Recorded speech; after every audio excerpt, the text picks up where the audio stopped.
با سلامی دوباره. نصب سنسور عقب جلو فابریک نیسان سیلفی به همراه آینه‌تاشو برقی و رادار جانبی کار انجام داره میشه. کار سپر عقب انجام شده.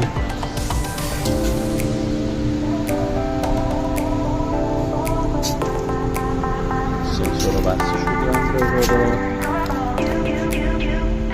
تا ادامه کار با ماشین.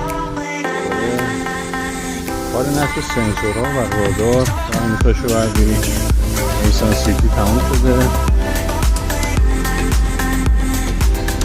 سنسور جلو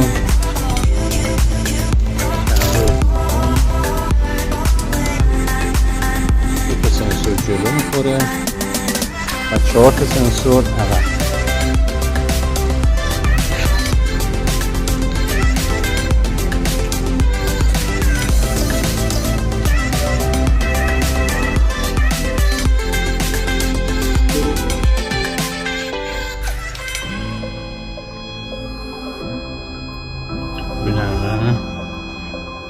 روی سنسور عقب